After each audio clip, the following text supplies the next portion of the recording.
ஆட்டிறைச்சி சில்லறை வியாபாரிகள் நடத்தும் தமிழக அரசினுடைய கவனத்தை ஈர்க்கும் வகையில் இன்று இங்கு 6 அம்ச கோரிக்கைகளை வலியுறுத்தி சென்னையில் உள்ள இறைச்சி வியாபாரிகள் சங்கங்களின் கூட்டமைப்பின் சார்பாக இங்கு பேரணி மற்றும் ஆர்ப்பாட்டம் நடைபெற்று கொண்டிருக்கிறது. இந்த பேரணி ஆர்ப்பாட்டத்தில் புதிதாக அமைந்துள்ள தமிழக அரசுக்கு இறைச்சி வியாபாரிகளின் சார்பாக 6 அம்ச கோரிக்கைகளை முன்வைக்கின்றோம். முதலாவதாக, இத்தொழிலை சார்ந்த மிகவும் நலிவடைந்த வியாபாரிகள் மற்றும் தொழிலாளர்களுக்கு அவர்களுடைய வாழ்வாதாரத்தினை மேலோங்கும் செய்யும் வகையில் தமிழக அரசு இதற்கு முன் இருந்த அரசு செய்யாத வேலையை இந்த அரசு செய்ய வேண்டும். அதாவது எங்கள் தொழில் சார்ந்தவர்களுக்கு நல வாரியம் அமைத்திட வேண்டும் என்கின்ற ஒரு உயர்ந்த கோரிக்கையை முன்வைக்கின்றோம். அதே போன்று புளியாந்தோப்பு நவீனப்படுத்தப்பட்ட இறைச்சி கூடத்தை கடந்த பிரிட்டிஷ் ஆட்சியின் பொழுது கட்டமைக்கப்பட்ட இறைச்சி கூடம் அன்றைய மக்கள் தொகைக்கு ஏற்ப அந்த காலகட்டத்திற்கேற்ப அந்த இறைச்சி கூடம் வடிவமைக்கப்பட்டது. ஆனால் இப்பொழுது சென்னையை பொறுத்தவரை அன்று இருந்த மக்கள் தொகையை விட பல 100 மடங்கு மக்கள் தொகை அதிகமாகி உள்ளது. அதற்கு ஏற்ப அந்த நவீனப்படுத்தப்பட்ட இறைச்சி கூடத்தை அந்த வேலை செய்யக்கூடிய அளவுக்கு விரிவுபடுத்தணும்.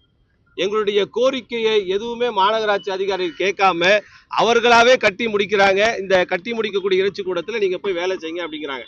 அப்ப அங்க தொழில் செய்யக்கூடியவர்களுக்கு சௌரியமாக அந்த இறைச்சி கூடம் இல்லை. இப்ப இருக்கிற இறைச்சி கூடத்தை இன்னும் விரிவுபடுத்தி அந்த இறைச்சி கூடத்தை முழுமைப்படுத்தி, இன்னும் முழுமைப்படுத்தாம இருக்கு, முழுமைப்படுத்தி அந்த இறைச்சி கூடத்தை திறக்க வேண்டும் என்கின்ற ஒரு கோரிக்கையுமே நாங்க இங்க வைக்கிறோம். அதே போல கடந்த ஞாயிற்றுக்கிழமை திருவிக நகர் பகுதியை சார்ந்த அதாவது K9 காவல் நிலையத்தில் அந்த காவல் எல்லைக்குட்பட்ட ஒரு இறைச்சி கடைக்குள்ள அந்த இருசக்கர வாகனம் பார்க்கிங் பண்ணும் பொழுது ஏற்பட்ட தகராறின் அடிப்படையில் அந்த நபர் அந்த கடைக்குள்ளார இருந்த இறைச்சி வெட்டக்கூடிய கத்தியை எடுத்து அந்த வியாபாரியை கொலைவெறி தாக்குதல் நடத்தி இருக்காங்க.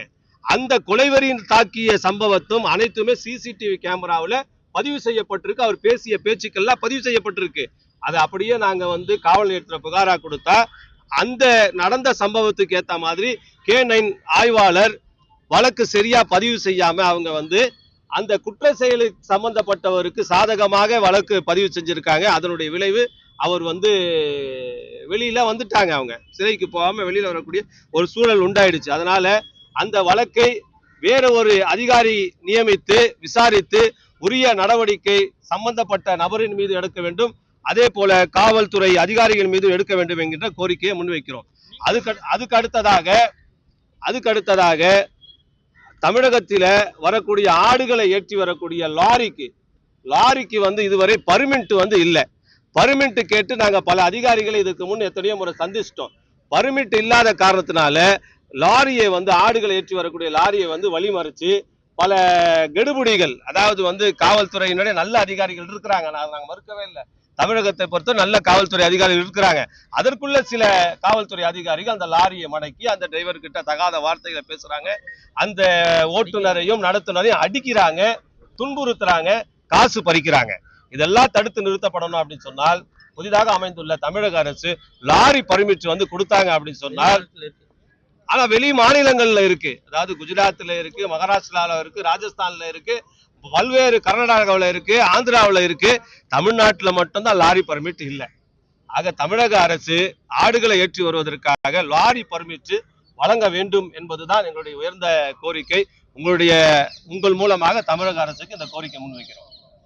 இது தொடர்பா அரசு துறை சார்ந்த யாராவது அமைச்சரை மீட் பண்ணிருக்கீங்களா? சட்டமன்றம் நடக்கிறதுனால சட்டமன்ற கூட்டத்துக்கு பிறகு அமைச்சர்கள் எங்களை சந்திக்கிறதா வாக்குறுதி கொடுத்திருக்கிறாங்க. சட்டமன்றம் முடிஞ்ச பிறகு அமைச்சர்களை சந்திச்சு நாங்க நேரடியாக எங்களுடைய கோரிக்கையை முன்வைப்போம்.